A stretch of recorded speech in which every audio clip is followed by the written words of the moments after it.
Hare Krishna. Our announcer has somehow or other, he's absent, so we usually have an announcer. So my name is Balarama Dasa. I live here at the temple. I joined the temple when I was 18 years old. Graduated high school and joined the temple, and this temple. I grew up here in San Diego, and I've been living here for the last 16 years of my life, doing various types of services for the temple, on the altar, and giving classes, and different things like that. So I guess I'll be addressing you tonight. So tonight we'll read from Bhagavad Gita, as it is, translation and commentary by His Divine Grace, A.C. Bhaktivedanta Swami Prabhupada. And we'll be reading from text 1. And the titles are the chapters titled Knowledge of the Absolute. And before we do that, we will sing a song, a short song. Jaya Radha Madhava Kunjabi Hari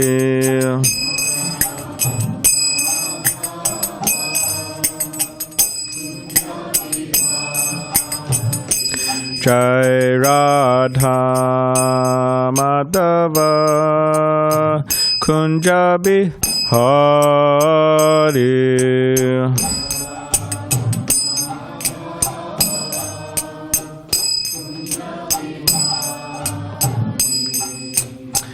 Gopi Janavalabha Girivara Dhari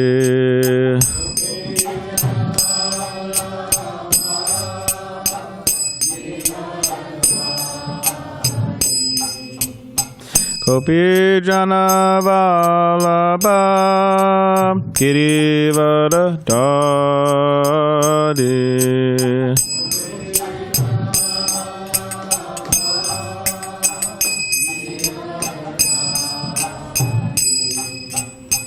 Yashoda Nandana Brajajana Ranjana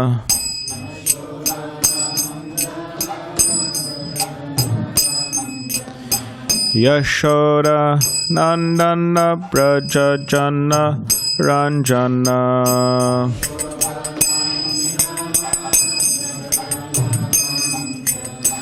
Yamuna Tira Vanachari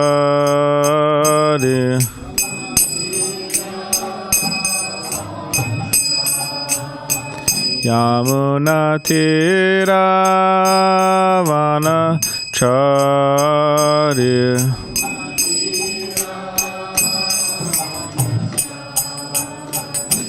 Jaya Radha Madhava Kunjabi Hari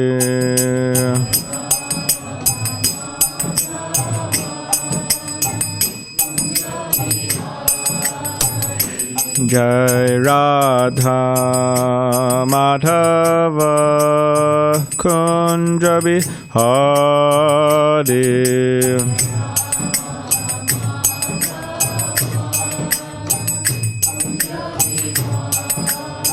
Jaya Radha Madhava Kunjabi Hari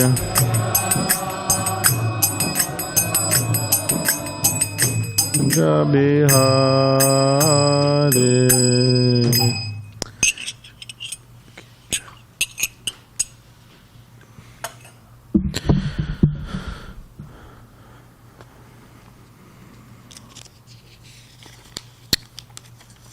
If everybody could please repeat after me.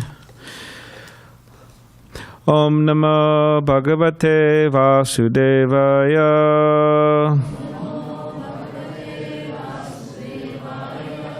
Om Namo Bhagavate Vasudevaya.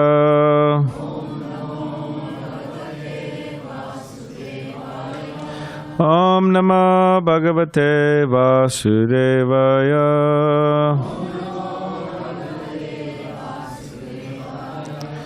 Okay, so chapter 7, text 1. I'll just chant the Sanskrit and then read the English translation and commentary. Shri Bhagavan Uvacha Maya Sakta Mana Partha Yogam Yunjan Marashayaha Asangshayam Samagram Mam Yata Gyasyasi Tatchanu. Okay, translation. The Supreme Personality of Godhead said, "Now hear, O son of Pritha, how by practicing yoga in full consciousness of me, with mind attached to me, you can know me in full, free from doubt." Purport. In this 7th chapter of Bhagavad Gita, the nature of Krishna consciousness is fully described. Krishna is full in all opulences, and how he manifests such opulences is described herein. Also, 4 kinds of fortunate people who become attached to Krishna and 4 kinds of unfortunate people who never take to Krishna are described in this chapter. In the first 6 chapters of Bhagavad Gita, the living entity has been described as non-material spirit soul, capable of elevating himself to self-realization by different types of yogas. At the end of the 6th chapter, it has been clearly stated that the steady concentration of the mind upon Krishna, or in other words, Krishna consciousness, is the highest form of all yoga. By concentrating one's mind upon Krishna, one is able to know the absolute truth completely, but not otherwise. Impersonal Brahmajyoti, or localized Paramatma realization, is not perfect knowledge of the absolute truth, because it is partial. Full and scientific knowledge is Krishna, and everything is revealed to the person in Krishna consciousness. In complete Krishna consciousness, one knows that Krishna is the ultimate knowledge beyond any doubts. Different types of yoga are only stepping stones on the path of Krishna consciousness. One who takes directly to Krishna consciousness automatically knows about Brahmajyoti and Paramatma in full.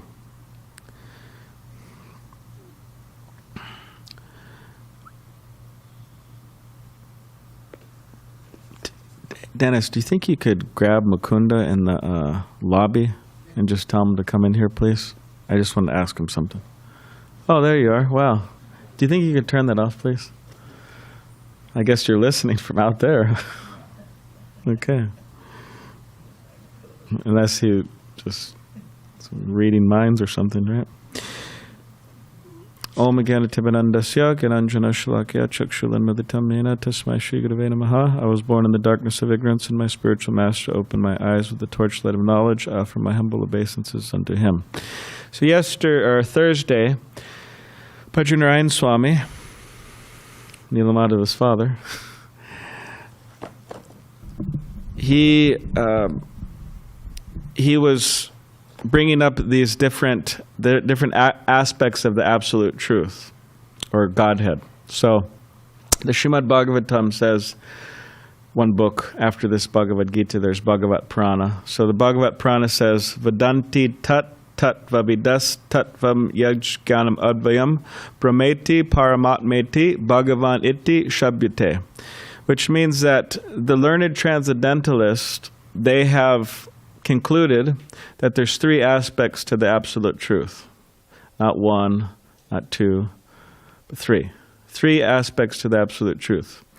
So Brahman, Paramatma, and Bhagavan. So Brahman, it means the impersonal effulgence of Krishna, which within India, sometimes we see that people accept this Brahman, or this Supreme Brahman, or this effulgence, as all in all. It means there's some idea that by practicing self-realization, by practicing spiritual life, that the small souls, namely us in this material world, we can, upon the death of this body, merge into Brahman. This is very common in India. Or, in another sense, they accept that the absolute truth cannot be anything more than that. In other words, the absolute truth cannot have a form. But the Srimad Bhagavatam and other Vedic literatures, they say that the absolute truth can has a form, and they say that the absolute truth does have a form. Can and does. Lord Brahma and the Brahma Samhita says, Ishvara Parama Krishna Satchidananda Vigraha Anadir Adir Govinda Sarvakarna Karnam. That Krishna, Ishvara, he's the supreme controller, the supreme personality of Godhead. Parama Krishna Satchidananda, he has a form which is Satchidananda. So it means it's eternal, it's full of knowledge, and it's full of bliss. And he's the cause of all causes. And he goes on to describe Krishna's form, how he looks. So there's more than the Brahman effulgence. And then there's also the Paramatma. Paramatma means Krishna in everyone's heart. Means God in everybody's heart. And Krishna, or God in everyone's heart, is guiding the living entities according to their desires.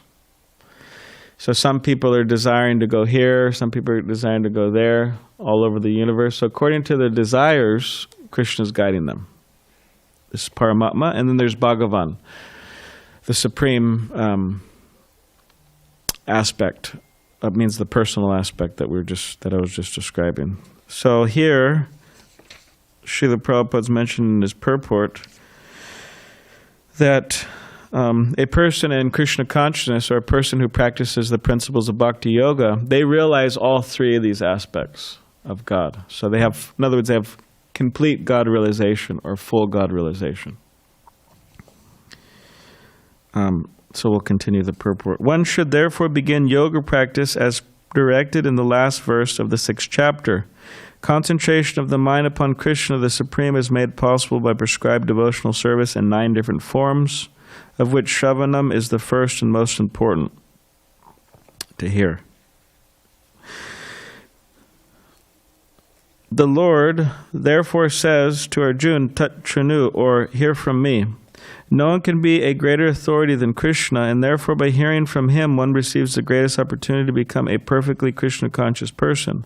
One has therefore to learn from Krishna directly, or from a pure devotee of Krishna, and not from a non-devotee upstart puffed up with academic education. So those who want to know about Krishna, Srila Prabhupada's saying here that they should learn about Krishna from Krishna himself in the Bhagavad Gita. And he also says that one can also learn about Krishna from a devotee of Krishna, or a pure devotee of Krishna. It means one who's dedicated their life to Krishna fully. And then Srila Prabhupada says not a non-devotee, means a person who's not dedicated to Krishna. And then he adds some other things. Upstart.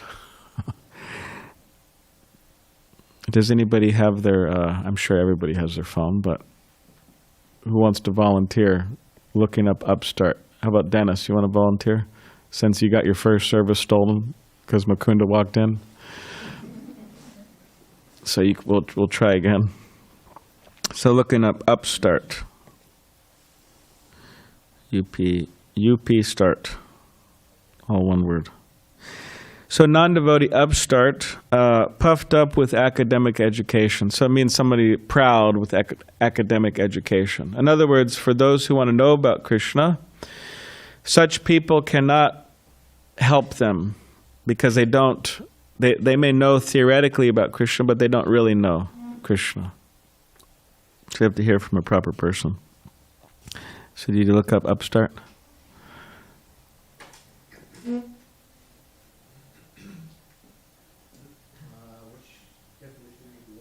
I don't know. Here, maybe you could. I could see your phone. Can you pass your phone? It says a person who has rise suddenly to wealth. Here, let me see. Or high position.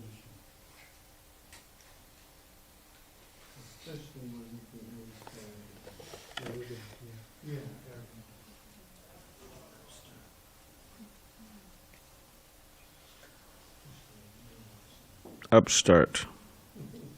Definition. A person who has ridden... We have the same dictionary, apparently. A person who has risen suddenly to wealth or high position, especially one who behaves arrogantly. So there may be many people who claim to know Krishna, but are, as Srila Prabhupada says here, upstarts, puffed up with academic education. So we have to learn the science from a devotee and Krishna, not an arrogant person. Okay, here you go. Thank you.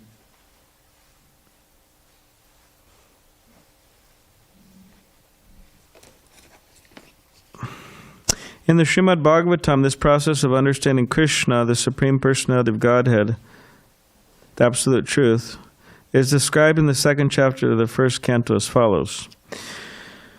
Shinvatam Sukata Krishna Punyashavana Kirtana Hridyantasto Hibhadrani Vidanoti Sarit Satam Nastaprayeshu Bhadreshu Nityam Bhagavata Sevaya Bhagavat Uttama Shloke Bhaktir Bhavati Naishtaki Tada Rajas Tamo Bhava Kama Loba Dayaschaye Chater Etar Anavidham Stitvam Satve Prasidati Evam Prasanna Manaso Bhagavat Bhakti Yogataha Bhagavat Tattva Vijnanam Mukta Sangas Yajayate Vidyate Hridyankrantish Chidyante Sarvasangshaya Chiyante Chasyakarmani Drishya Eva Manishvare. Okay, any Sanskrit scholars you want to translate? Okay, I'll translate then. It's here in the book. Okay, so this is the English translation. It's good to chant these Sanskrit because you could practice, right? Practice chanting Sanskrit, and also they say spiritually elevating to chant these Sanskrit verses. And that's why I did it. To hear about Krishna, so this is the translation, to hear about Krishna from Vedic literatures or to hear from him directly through the Bhagavad Gita is itself righteous activity. And for one who hears about Krishna, Lord Krishna, who is dwelling in everyone's heart, acts as a best-wishing friend and purifies the devotee who constantly engages in hearing of him. In this way, a devotee naturally develops his dormant transcendental knowledge. As he hears more about Krishna from the Bhagavatam and from the devotees, he becomes fixed in the devotional service of the Lord. By development of devotional service, one becomes freed from the modes of passion and ignorance, and thus material lust and avarice are diminished. When these impurities are wiped away, the candidate remains steady in his position of pure goodness, becomes enlivened by devotional service, and understands the science of God perfectly. Thus, Bhakti Yoga severs the hard knot of material affection and enables one to come at once to the stage of a Sangshayam Samagram, understanding of the Supreme Absolute Truth, Personality of Godhead. So this is from the Bhagavatam 1:17-21. Therefore, only by hearing from Krishna or from his devotee in Krishna consciousness can one understand the science of Krishna. So this particular section of the Bhagavatam, it's a famous section, and the essence of it is saying that it's being advised to hear. We should hear. Lend our ear to the transcendental messages of Krishna in the Bhagavad Gita and in the Bhagavat Purana. And what will that do? That will purify one's heart. That will cleanse one's heart from all of these different impurities. So this hearing about Krishna, it's one of the 9 processes of devotional service. And as human beings, we have an opportunity to hear so many things. We have a choice. Are we going to hear, there's probably millions of podcasts now. There's definitely millions of movies. That's also hearing, right? Watching, hearing. Are we going to watch and hear those? Are we going to listen to these podcasts? Are we going to absorb ourselves in world news? That's a big one, right? Or are we going to hear about Krishna and Krishna consciousness? Someone say, well, I want to do both. So the idea is that the more we hear about Krishna, the more we'll become closer to Krishna. And the more we'll make spiritual progress. And the more we'll be absorbed in Krishna. And the less we hear about Krishna, then the less spiritual progress we make, the less absorbed in Krishna we make, and the less advancement we make. So those who want to make a lot of advancement, it's advised that they hear all the time. They become attached to hearing. And it's very simple, because actually Krishna consciousness is very simple in the sense that it's not difficult to make advancement.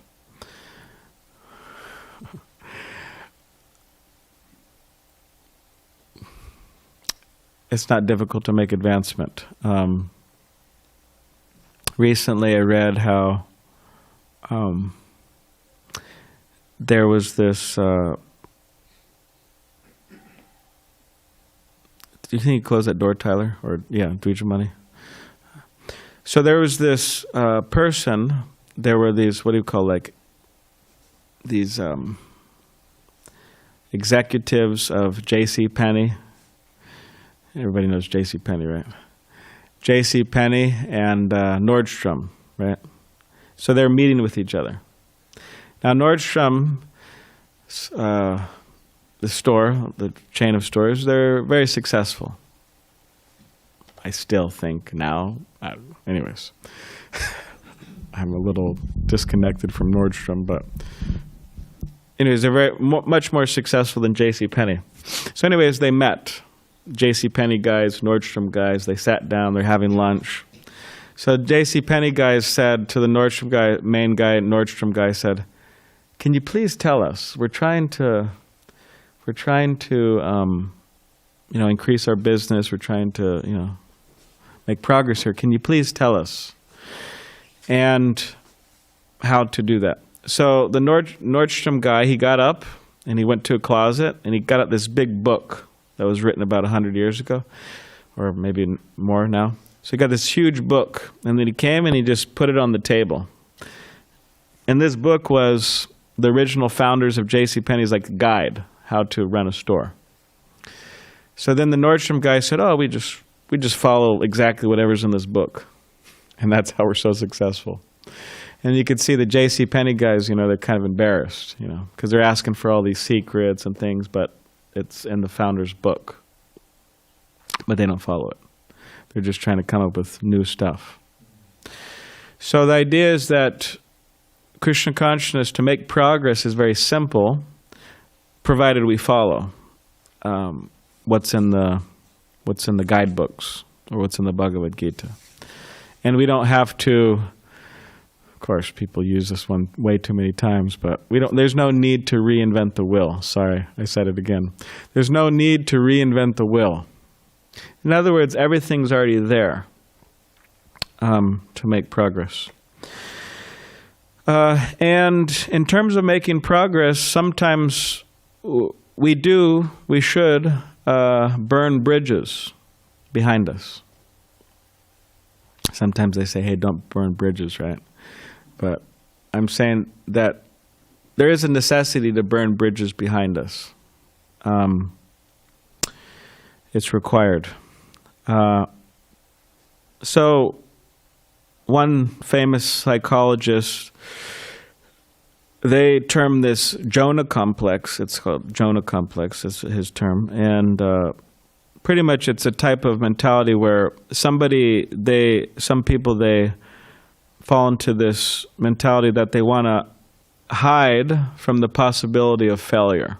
So in other words, they want to retreat to the most easiest path, even though it may be miserable and boring and whatever, but they just want to retreat to that path. They're afraid of failure, and therefore they don't take any risks. So this fear to take risks, this fear to venture into the unknown, it's a fear that needs to be overcome for those who want to make spiritual progress. And even those who do overcome it,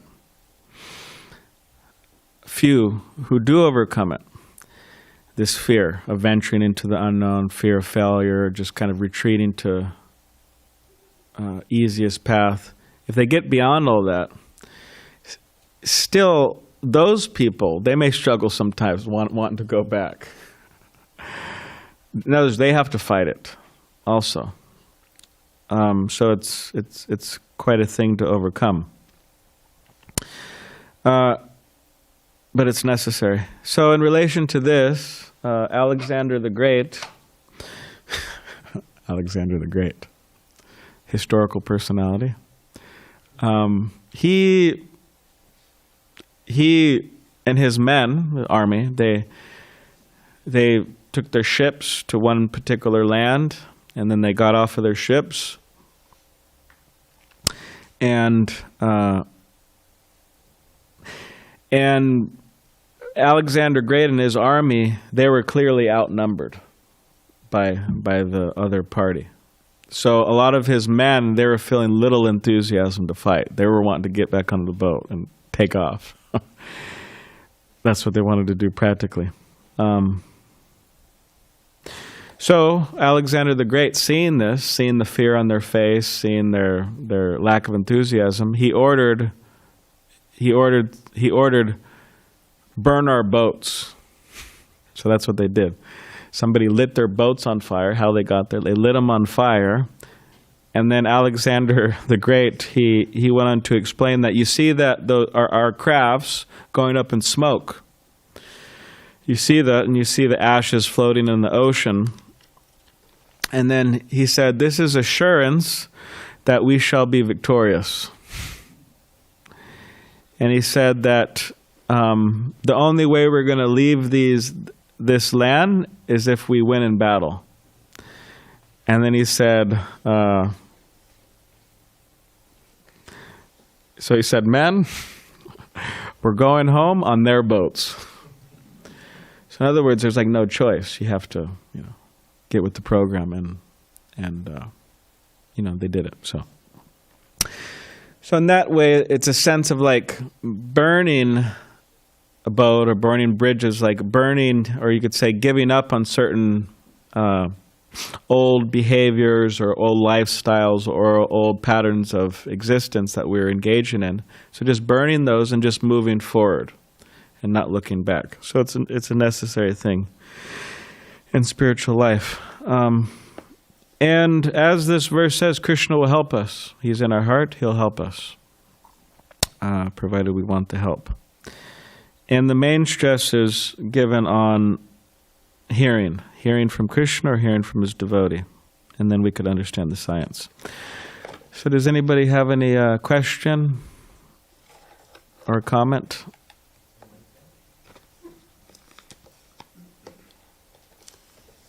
Feel free.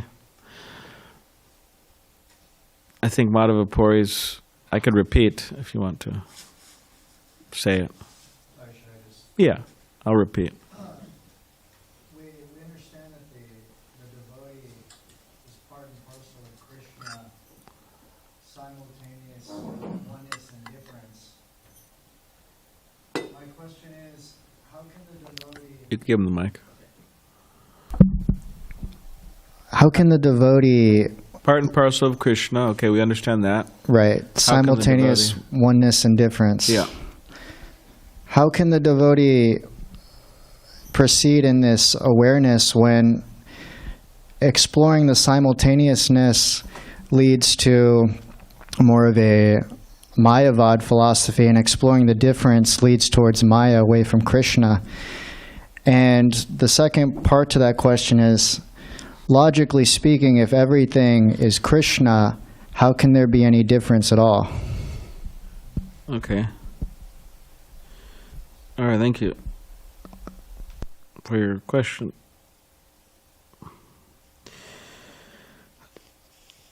Well, the Vaishnava idea is that we stress the difference, although there is oneness there. And probably to give the example that just as if you take a sample from the ocean of water, then the same properties that are in the water of the ocean are in the drop of the ocean. So in that way we have, it's a crude example, it's not, but in that way we have similar qualities of God, but not fully. It's a much more, it's vast. Krishna has these qualities unlimitedly. So, but we're one in that, in a sense, in that sense at least, God-like. And as you said, we're part and parcels. Mamai Vangsho, Jiva Loke, Jiva Bhuta Sanatana. So we're all part and parcels of God. But it doesn't mean we're God absolute. We can't be that. Sorry if anybody was wanting to be that. So, but Prabhupada gives an example: the sun. So it's there. It's in one spot, right, in the sky. We're thankful for the sun, right? We need the sun for so many reasons. But then there's the sun rays. So now if we're in our room and at our house and someone says, oh, the sun is in my room. Now, the sun is not absolutely in our room because then we'd be in big trouble, right? But the sun rays are. But there's a oneness there. But there's also a difference. So similarly, there's a oneness and difference between us and Krishna.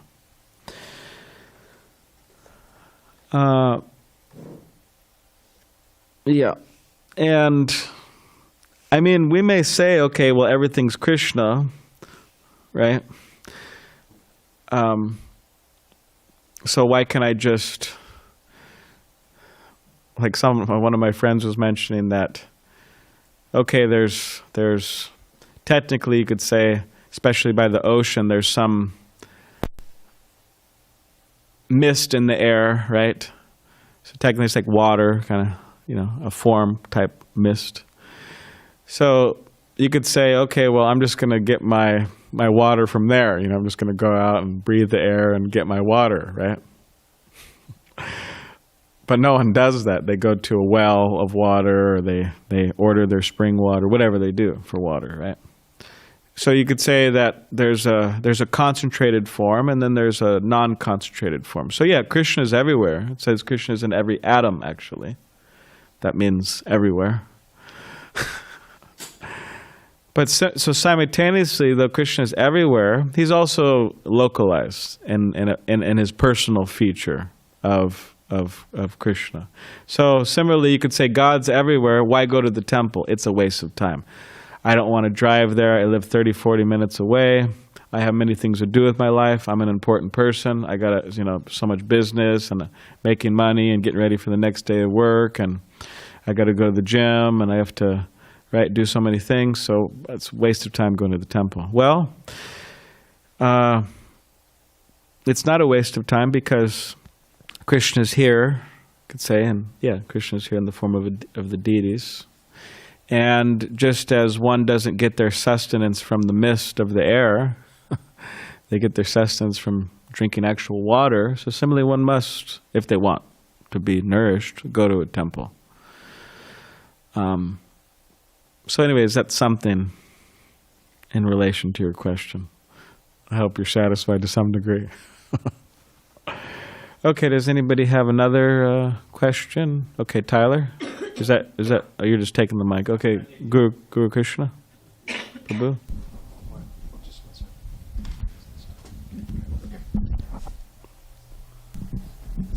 So, Maya is very powerful.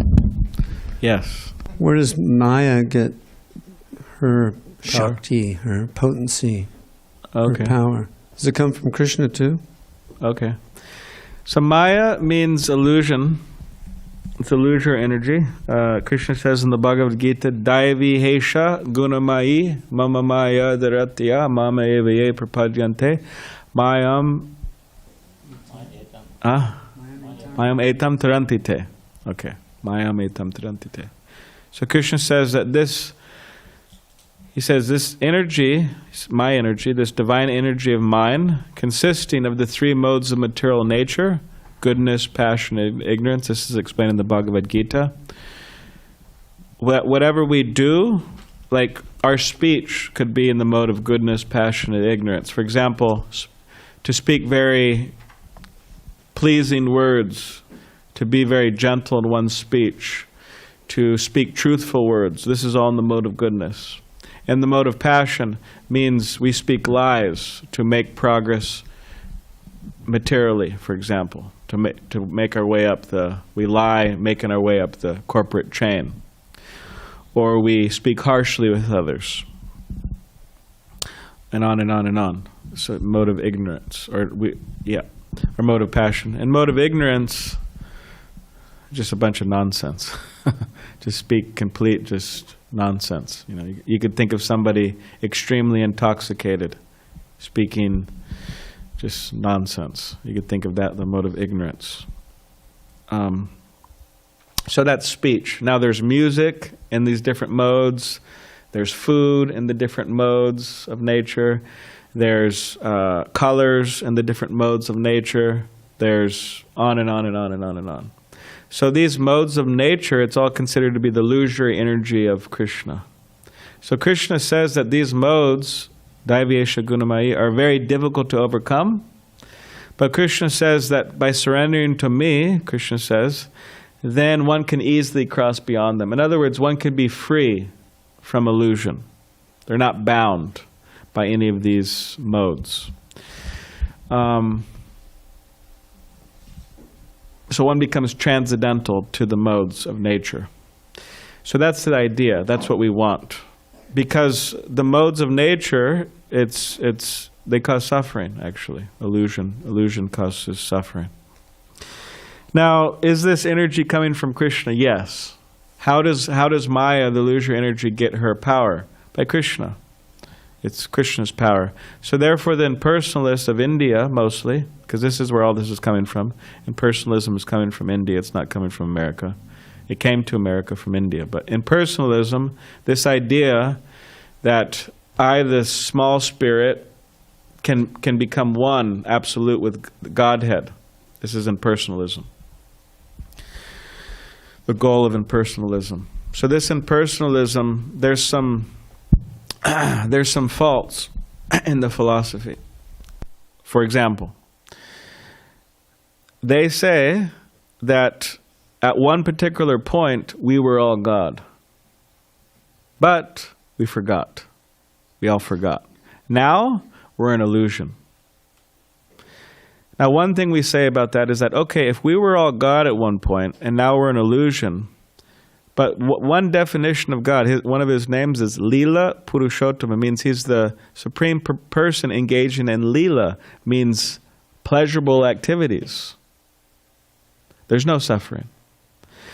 So, but we see practically within our lives, sometimes there is suffering. Anybody like going to get a root canal? No. Anybody like paying taxes? Okay, we won't discuss that now. They take a lot, actually. Anyways, Hare Krishna. But so these are not leelas. These are it's suffering, actually. So how can we say that we were all God at one point and now we just forgot? But definition of God means we're supposed to be engaged in a leela, right? But what type of leela are we engaged in? It's not leela. So that's one issue. Now another issue is that they may say, okay, well, all right, well, Maya covered us. Maya's strong, illusion strong, and we're forgetting we're God by illusion. Now, a problem with this is that Krishna says, Daivihesha Gunamayi, this is my energy. Illusion is my energy. In other words, Krishna's the boss. God is, by definition, omniscient, omnipotent, right? All-powerful. So if God's all-powerful, if this illusion is coming from him, how can he be controlled by illusion? So in other words, this philosophy that we're all God and now we're not God, and then we're forgetting because we're covered by illusion, is wrong because Maya cannot cover God. Illusion cannot cover God. This is the problem. Or as Prabhupada's, this is the issue. So therefore we say that no, we weren't all God at once. We're always separated. And we've just forgotten that we're actually servants of Krishna. Yeah. So Maya gets her energy from, or her power from Krishna, and therefore she cannot cover Krishna. But it is powerful.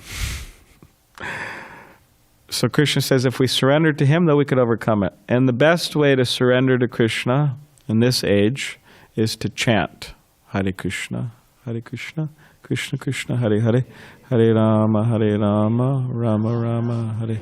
To chant on beads, mala, to chant kirtan together. This is the best way.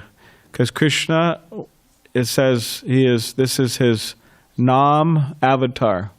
Nam means name, and avatar is, right, one who descends. So Krishna has descended in the form of his name. So if we want to associate with the most recent avatar, we should associate with Krishna's name. And we could associate with Krishna anywhere, and any place, and any time, at our home, if we want to associate. So, very nice. And also Bhagavad Gita. So, yeah. Okay, so that's something, I hope. So if it sounds like, in the material world, we have the banks, okay? Banks, and keep banks money like to lend money. They like to keep money and lend money. Yeah. Oftentimes they'll finance both sides of a war, Yeah. in order to lend money. Yeah, And- whatever they could do to lend money and make money, right? Yeah. Right. So business, war is big business, right? Good for the banks. Well, how is Krishna different then? Because he's also, empowering both sides. He's empowering Maya and he's empowering the devotees, and we seem to be competing with each other to engage the souls here. Yeah. All right. Well, yeah. So the example is given that a bank, sometimes it lends to both sides, right, of a war, for example. So how is Krishna not different from that? Because if Krishna is all-powerful, why is he giving Maya so much power to bewilder us, right? Said, I don't want to be in ignorance, I don't want to be in illusion, but Krishna is giving so much power to this illusory energy, and why? So Prabhupada would sometimes, they asked him, why is Maya so powerful? And at one particular point, Prabhupada said, because your determination's weak. So be very determined to overcome Maya. Now, of course, it's not only by our determination that we're successful. We have to have Krishna's help. But the idea is that Maya acts, or the illusory energy acts as an energy that tests us. Okay, there's Krishna and then there's Maya. So we have to go through Maya to get Krishna. We have to go through illusion to get Krishna. And the idea is that Krishna invests this energy into Maya to test us. Is this person really serious? Is this person really serious to get Krishna's association, or do they just want to waste Krishna's time? So it almost acts as the illusory energy almost acts like as a guard, you could say, of the personality of Godhead. Just like some of you may want to go see Mr. Biden. Anybody want to go see Biden? I don't know. Maybe none of you care about that. Anyways, maybe I would see him if I don't want to sound. You sound very proud. You don't want to see the President of the United States. But, and by the way, this has nothing to do with politics. So, but a person may want to go see the President of the United States, Biden, or whoever the next person's going to be, right? Now, but it's not that you could just go into his room. You could just you can't make your way into the White House you have to have very important business, and you have to be sanctioned by the president. Or specifically, you have to be sanctioned by the secretaries of the president. Okay, this person's serious. He has some serious business, or she has some serious business. Okay, you could see. So similarly, this illusory energy works like that. okay, do you have some business with Krishna, or are you just going to waste his time? So all these tests are put up, but if we're serious, if we're sincere, if we're determined through this getting strength from the association of devotees, then we could just move through all that, and then we could get Krishna's association. Yeah. So you could say the Maya acts as like a curtain where we don't want to see, that blocks our vision of seeing Krishna. Like a covering, yeah. But much of this is based on our desire. There, at least at one particular point, there was a time where we weren't desiring Krishna, so then we don't get Krishna. So we really have to work on our desire. Yes, sir. So to add to that, that is exactly the difficulty in getting through the illusion. Is going to the president is so much more than just being signed off by a secretary or your desire or even your business. Why are you going to see him? You have to pass a extensive FBI background check. So it's kind of like, because right, yes, you're engaging in that. Yeah, that was my past life. So you actually are having to pass tests, just like we are passing the test of our sincerity to give up these sinful activities, right? So Yes. it's a great example. Prabhupada uses that example a lot of Yes. you can't just go walk into the White House. There's so many checkpoints along the way. That's what Yes. Maya is Yes. checkpoints. Yeah, because like we're in a Christian country, last time I checked, but although it's waning, people are more identifying as spiritual rather than wanting to go to churches. Actually, there's a huge number of churches closing, like thousands. It's amazing, actually. People, they don't want to go. They feel bored or whatever reasons, but they're closing. So, of course, we shouldn't feel that we're above that. This temple, for example, every year we get letters from the real estate agency saying, we really like your property and we'll give you a lot of money for it. Please shut down and we'll pay you every year. So, and if the purity is not kept and if people don't care, then yeah, something like that could happen. Of course, we don't want it to happen, and that's our business to not let it happen, but anyways, it's happening. So how did we get off onto that? You're mentioning about this process.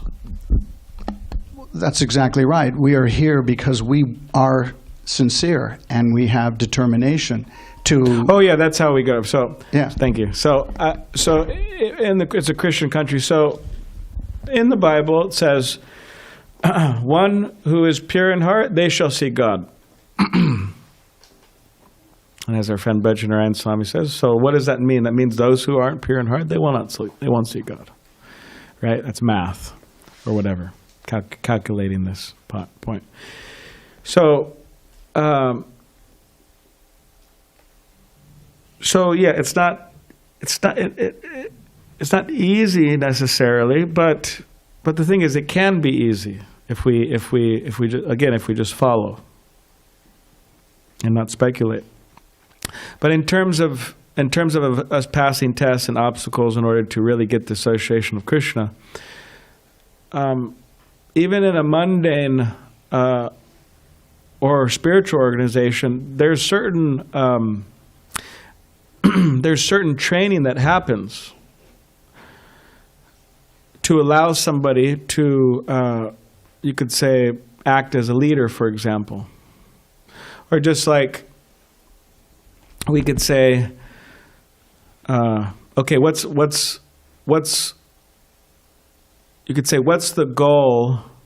What's the goal of, or what's one of the goals of the Hare Krishna movement? That's a rhetorical question I can answer, but what's one of the goals of the Hare Krishna movement? Now, one of the goals of the Hare Krishna movement is to, you could say, create godly people, spiritually advanced people. But the thing is, it doesn't end there.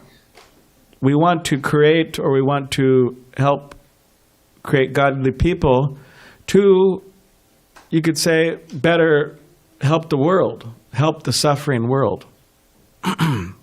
On fire, suffering. Suffering world, hurting world. We want to make godly people to help, right? Now, similarly with like a car manufacturing place, let's say Chrysler. So Chrysler's business is not, it's not their business ends in making cars. Their whole point is to get people safely transported from point A to B to C to D, right? To get them transported safely. It's not that we made our cars, and then that's it. So similarly, the business of any real spiritual institution is not just to create godly people, but the idea is to create godly people to help the world. And just as the Chrysler company has a whole system of making sure a car is safe. It goes, you put the engine in at a particular point, you put the axle in a particular point, you do everything, and at the very end, there's a checklist. Okay, a person goes through the checklist. It's very serious because it could be dangerous, right? And then they say, okay, now the car could go on. We could sell the car, right? It could be driven.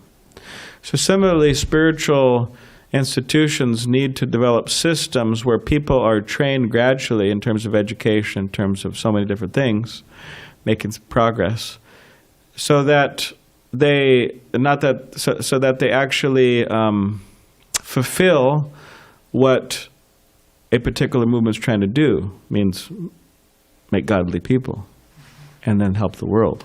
Or else it's more or less a failure. So similarly, but anyways, relating to your point, so in a similar way, there's a whole system, a whole training system to get people ready to associate with Krishna. It's not that you just associate with Krishna. But there's a whole system of training, of education, of gradual spiritual progress, and then eventually, okay, you're ready, and then so that's the idea with this illusory energy. Some testing is there. All right, is there any other last question or comment? Anyone from the other side of the population? Means we'd had the males. Any other? Yes. Thank you.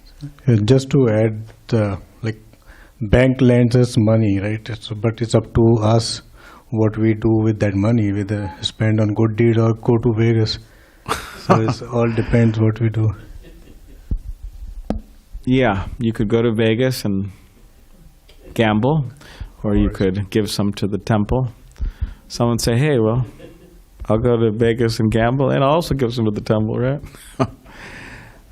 They call this you say having one foot in one boat, another foot in another boat. And they naturally, anyone who's been on boats, they separate. So you don't have a firm ground, firm place. So a person needs to gradually try to make it on one boat, because if you're trying to go to a destination, that's the most successful. Be on one boat or the other boat. Yeah, burn the other boat. Yeah, burn the other boat. Get on the right boat, right? So, or sometimes people, like our teacher gave the example.